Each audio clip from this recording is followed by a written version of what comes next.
नमस्कार, आप देख रहे हैं न्यूज इंडिया। आपके साथ मैं हूं अभिषेक। बड़ी खबर आपको बता दें, मुंबई में INDIA की तीसरी बैठक होने वाली है और सोनिया गांधी और राहुल गांधी मुंबई के लिए रवाना होंगे। INDIA गठबंधन की बैठक में शामिल होंगे, तो सोनिया गांधी और राहुल गांधी मुंबई के लिए रवाना हो गए। और आपको बता दें कि आज और कल 2 दिनों की यह बैठक है। मुंबई में तमाम विपक्षी दल जो हैं, करीब 28 विपक्षी दलों की बैठक मुंबई में होने वाली है, जहां सीट शेयरिंग को लेकर संयोजक कौन होगा, इसे लेकर चर्चा संभव है। एजेंडा क्या होगा, किस तरीके से 2024 इलेक्शंस के लिए ये तमाम पार्टियां जो हैं वो आगे बढ़ेंगी, इसको लेकर रणनीति बनाई जाएगी। सोनिया गांधी, राहुल गांधी, मल्लिकार्जुन खड़गे, नीतीश कुमार, ये सभी इस बैठक में शामिल होंगे।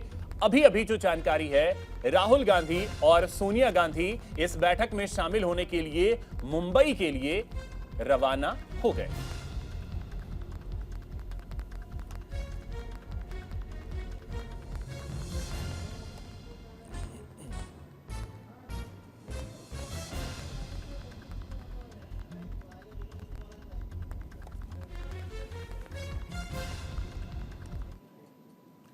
वहीं आपको बता दें कि मुंबई में INDIA की तीसरी बैठक होने वाली है। लालू प्रसाद यादव, तेजस्वी यादव, फारूक अब्दुल्ला, ये सभी मुंबई पहुंच गए हैं। ममता बनर्जी, डी राजा भी मुंबई में मौजूद हैं। तो देखिए, इस बैठक में शामिल होने के लिए लालू यादव, तेजस्वी यादव, फारूक अब्दुल्ला समेत दिग्गज नेता जो हैं। और ये देखिए तस्वीरें आपको दिखा रहे हैं। महबूबा मुफ्ती अभी पहुंची हैं, तस्वीरें आप देख सकते हैं।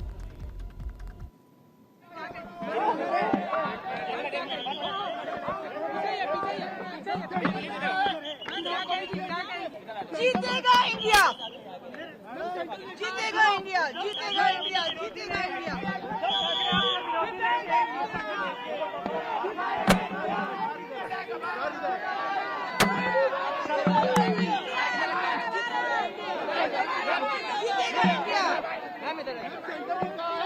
जीतेगा भारत, जीतेगा India.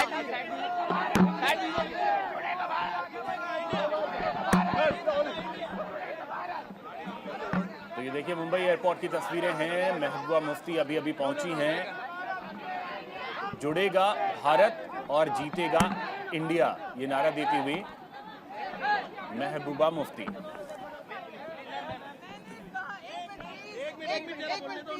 Thank you so much. मैंने कहा जुड़ेगा भारत, जीतेगा इंडिया।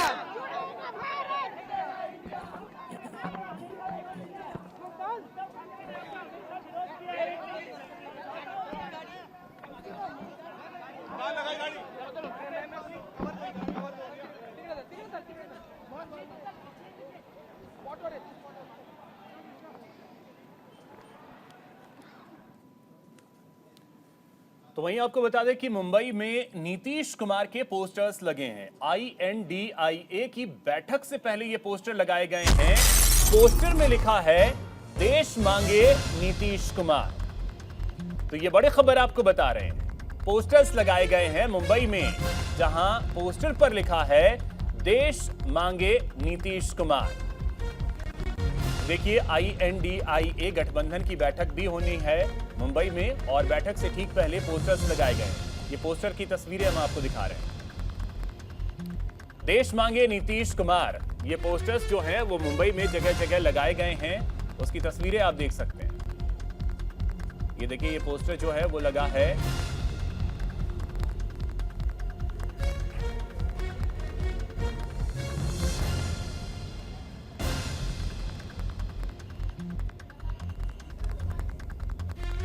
तो इस वक्त हमारे सहयोगी शुभम मुंबई से और नीरज मिश्रा हमारे साथ लखनऊ से जुड़ रहे हैं। शुभम, आपके पास आ रहे हैं। अभी तक क्या जानकारी है? राहुल गांधी और सोनिया गांधी तो अभी रवाना हुए हैं। उससे पहले जो जानकारी मिली, लालू यादव अभी जस्ट पहुंची हैं, महबूबा मुफ्ती, उससे पहले फारूक अब्दुल्ला पहुंच चुके हैं। और कौन कौन से ऐसे नेता हैं जो मुंबई पहुंच चुके हैं?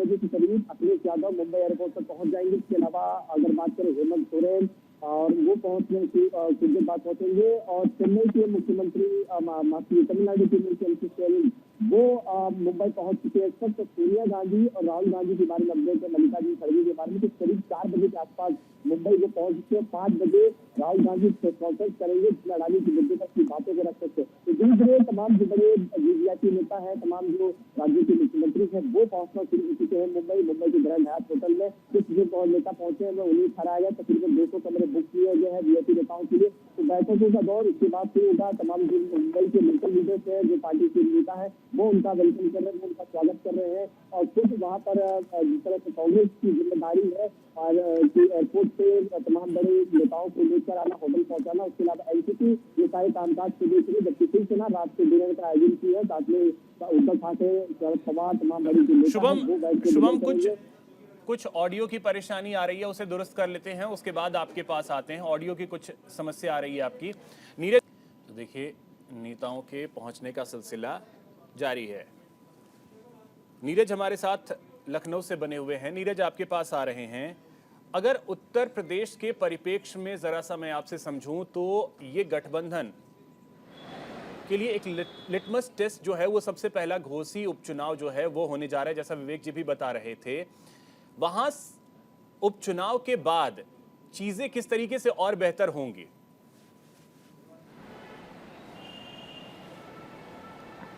जी देखिए, 2024 में जीत हासिल करने के लिए जो विपक्ष का गठबंधन है INDIA, वो अपनी मजबूती दिखाने की कोशिश कर रहा है। और आज तीसरी बैठक है जिसमें 28 दल और करीब 63 जो लीडर्स हैं वो इकट्ठा हो रहे हैं। लेकिन बड़ी बात यही है कि दल तो आपस में मिल रहे हैं, क्या दिल भी इसी तरह आपस में मिले रहेंगे चुनाव तक, 2024 तक? क्योंकि सभी पार्टियों में जो प्रधानमंत्री पद के कैंडिडेट्स हैं वो बहुत ज़्यादा हैं। सभी दल के जो मुखिया हैं वो प्रधानमंत्री दल के अपने आप को प्रधानमंत्री के लिए अपने आप को कैंडिडेट बता रहे हैं, उनके जो समर्थक हैं वो बता रहे हैं। ये सबसे बड़ी बात है। और दूसरी चीज़, जो घोसी उपचुनाव है वो समाजवादी वर्सेस बीजेपी नहीं रहा है, वो अब NDA वर्सेस INDIA गठबंधन हो गया है। क्योंकि तमाम जो विपक्षी दल हैं उन्होंने समाजवादी पार्टी को समर्थन दे दिया है और भारतीय जनता पार्टी अकेले चुनाव लड़ रही है, यानी अपने जो 2 सहयोगी हैं उनके साथ चुनाव लड़ रही है। ये रिजल्ट बहुत कुछ। नीरज, एक सेकंड आपको रोक रहे हैं। इस समय आनंद दुबे जी हमारे साथ जुड़ रहे हैं, जो कि प्रवक्ता हैं शिवसेना उद्धव गुट के। आनंद जी, बहुत स्वागत है आपका न्यूज इंडिया पर। Thank you sir. सर, आज तीसरी बैठक शुरू होनी है। इससे पहले पटना और फिर बेंगलुरु में बैठक हुई थी। लोग यही पूछ रहे हैं कि दल के नेता तो मिल रहे हैं, क्या दिल मिलेगा? नमस्कार जी। देखिए, बिल्कुल दिल भी मिलेगा, दल भी मिलेंगे। पूरी तैयारी पूर्ण हो चुकी है, मेहमानगण आने शुरू हो चुके हैं। कल भी बहुत सारे नेतागण आए हैं, आज भी आने का सिलसिला जारी है। तो हम समझते हैं कि जिस प्रकार पटना बेंगलुरु होते हुए मुंबई में अब बैठक होने जा रही है, इसमें से बहुत बड़ा जो एक फल निकलेगा, उसका रुझान आना शुरू हो गया है। अब आप पूछेंगे कैसे, तो सिलेंडर का जो रेट है वो कम होने लगा है। बहुत सारी चीजों पे अब नियंत्रण होना शुरू हो जाएगा। क्योंकि जो लोग एक समय में लगाते थे ना नारा, अब की बार 400 पार, अब की बार 300 पार, वो अब परेशान है कि अब 200-250 कैसे पहुंचा जाए। तो ये दिल मिल रहे हैं तभी संभव है। क्योंकि एक समय था, यही लोग आरोप लगाते थे कि आपका गठबंधन नहीं बन सकता, आप अलग अलग विचारधारा की पार्टियां हैं, एक मंच पे आ नहीं सकते। हमने सब कर दिखाया ना। तो जब धीरे-धीरे हम इसलिए क्योंकि अभी वो बार-बार अभी बीजेपी की तरफ से यही सवाल पूछा जा रहा है कि चेहरा कौन होगा। क्योंकि देखिए, अब पोस्टर्स आज ही की ये स्थिति है कि एक पोस्टर लगा है जिसमें ये लिखा गया है कि देश मांगे नीतीश कुमार। इसी तरीके से हर पार्टी से जो हैं वो नेताओं के चेहरे जो हैं वो सामने लाने की कोशिश हो रही है। तो वो चुनौती तो होगी। अच्छा एक बात बताइए, राजनीति में, लोकतंत्र में हर पार्टी को अधिकार है, उनके कार्यकर्ताओं को अधिकार है, वो अपने प्रचार प्रसार को खूब जमकर करें। मुझसे आप पूछेंगे एज ए कार्यकर्ता कि आपके नेता को अगर बढ़ चढ़ के इसमें कोई बड़ी कामयाबी मिले या जिम्मेदारी मिले तो आपको कैसा लगेगा? तो मैं यही कहूंगा, अरे मुझे बहुत अच्छा लगेगा, हमें बहुत खुशी होगी। ये स्वाभाविक स्थिति है। इससे ये थोड़ी होता कि कोई मनमुटाव हो गया, बल्कि ये लोकतंत्र की खूबसूरती है। हर नेता सक्षम है, हर नेता आगे बढ़ चढ़ के काम करना चाह रहा है। सबका उद्देश्य एक ही है कि जिस प्रकार एक ऐसी सरकार आकर बैठ गई है, जो समाज के हित के लिए काम नहीं कर रही है, कुछ चंद लोगों के लिए काम कर रही है, उसको कैसे कुर्सी से हटाया जाए और एक लोगों की सरकार, लोकतंत्र की सरकार वो लाया जाए। यही तो, इसीलिए तो सारी रस्साकशी या मेहनत कशी हो रही है और हम समझते हैं कि आने वाले समय में इसका आपको फल भी देखने मिलेगा।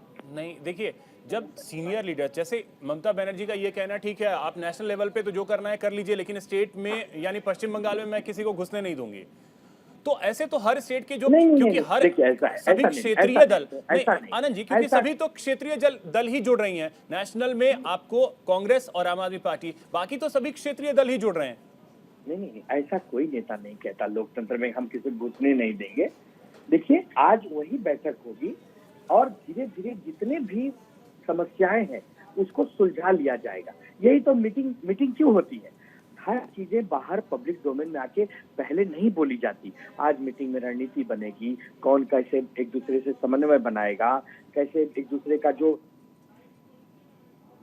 ठीक है आनंद जी, बहुत शुक्रिया हमारे साथ जुड़ने के लिए और बातचीत करने के लिए। इसी बीच हमारे साथ एके वाजपेयी जी जुड़ गए हैं, जो कि प्रवक्ता हैं लोक जनशक्ति पार्टी रामविलास के। एके वाजपेयी जी, बहुत स्वागत है आपका न्यूज इंडिया पर। जी धन्यवाद। सर, 2024 के लिए विपक्षी दल आज मुंबई में बैठक कर रहे हैं जी, और कह रहे हैं कि चुनौती इस बार बहुत कड़ी है। जो लोग दावा कर रहे थे 300, 350 और 400 का, अब 200 के लिए लाले पड़ने वाले हैं। ऐसा है शंकर साहब, ऐसा है कि हमारी दिल से ये ख्वाहिश है और ये दुआ भी है कि ना इनका गठबंधन बने, ना इनका एका हो, ना प्रधानमंत्री के नाम पे कोई सहमति हो, और ये हम दिल से चाहते हैं। क्योंकि ये विरोधी पक्ष है, जब दो टीमें होती हैं तो कभी भी हमारी टीम ये नहीं चाहेगी कि विरोधी टीम जीतने की तरफ बढ़े। ये आप हमारा नोट कर लीजिए, नंबर 1। नंबर 2, एका वेका कहीं कुछ नहीं होगा। आप वो, उसका कारण है, एक बेसिक थ्योरी है उसकी कि कांग्रेस को अपना रिवाइवल चाहिए, नंबर 1। और कांग्रेस का आप याद करिए, वीपी सिंह जब बाहर आए थे, 88 की बात है, तो वो सब कांग्रेस का वोट इन छत्रपों के पास चला गया धीरे धीरे। चाहे मुलायम सिंह है, चाहे लालू यादव है, चाहे ये ममता बनर्जी है या अरविंद केजरीवाल है, सबके पास वोट जो है वो कांग्रेस का है।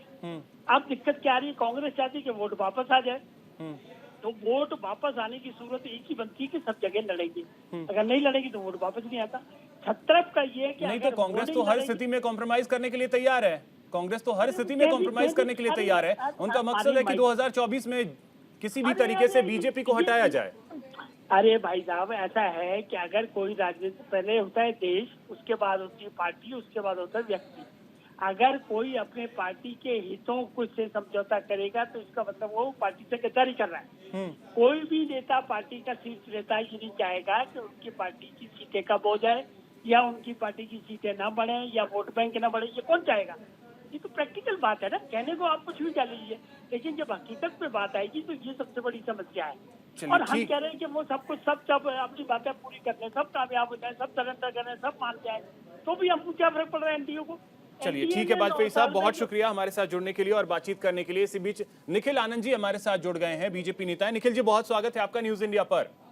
जी जी निखिल जी, INDIA गठबंधन जिसकी तीसरी बैठक मुंबई में होने जा रही है, आप लोग ये कह रहे थे कि अरे सिर्फ और सिर्फ पटना की बैठक, उसके बाद सब खत्म हो जाएगा, लेकिन वो तो मजबूती से आगे बढ़ रहे हैं, चुनौती 2024 के लिए आपके सामने रख रहे हैं। देखिए, जहां तक एनडीए का सवाल है, तो ये जो अपोजिशन अलायंस है, जो नया गठबंधन बन रहा है, इसको लेकर के कोई भारतीय जनता पार्टी पर्टिकुलरली बहुत क्यूरियस है, परेशान है, बेचैन है, ऐसी बात नहीं है। ये उनका विषय है। ये तो मेढक को तराजू पर तौलने वाली बात है, बहुत सारे मेढकों को तराजू पर तोलने वाली बात है। और ये ज्यादा जोगी मठुजार की तरह, देखिए सबके अपने वेस्टेड इंटरेस्ट है। पहला है कि कॉमन एजेंडा क्या है, कॉमन लीडरशिप कहाँ है।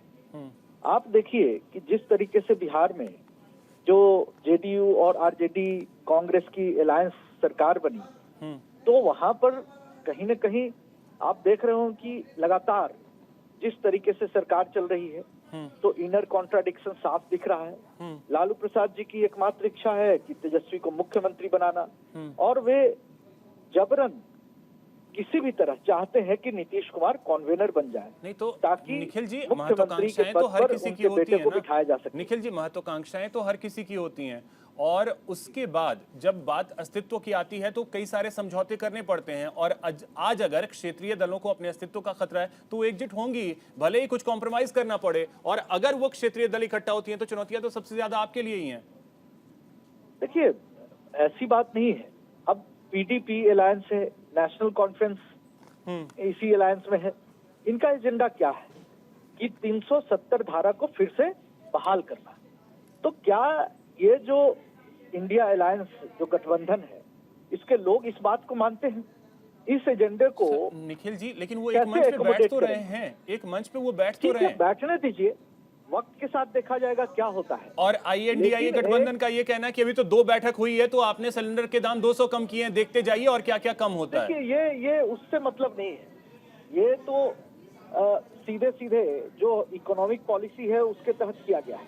अब ये सब चीज का खुद को क्रेडिट लेना चाहते हैं तो ये अलग सी बात है। ये तो पॉलिटिक्स में प्रोपेगेंडा एक बेसिस तो है ही, और निश्चित तौर पर ये जो नया गठबंधन है इसका कोर एजेंडा है ये अपीजमेंट की पॉलिटिक्स, और अपीजमेंट की पॉलिटिक्स के तहत देखा आपने कि किस तरीके से क्या हो रहा है।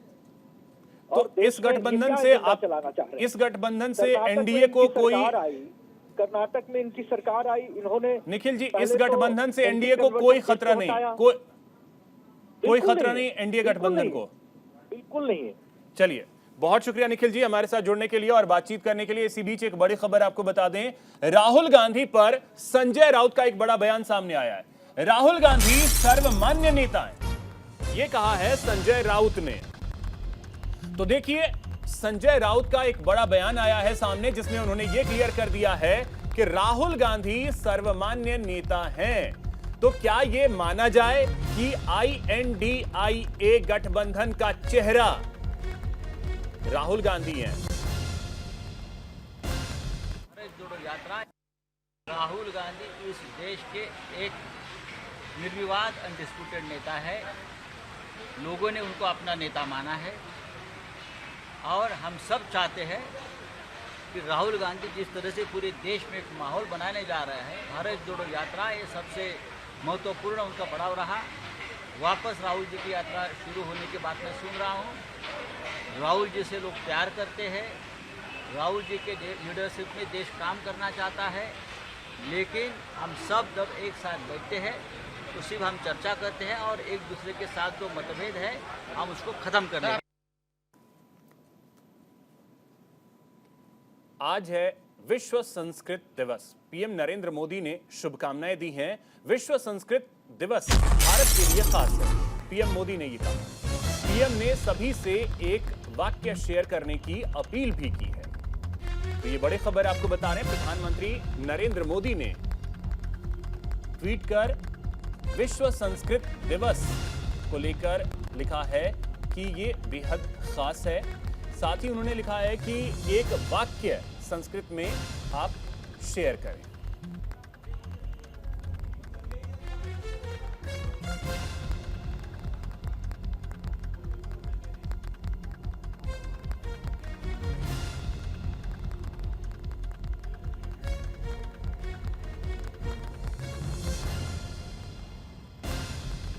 तो देखिए, प्रधानमंत्री नरेंद्र मोदी ने ट्वीट किया है। इसी के साथ इस बुलेटिन में इतना ही। नमस्कार।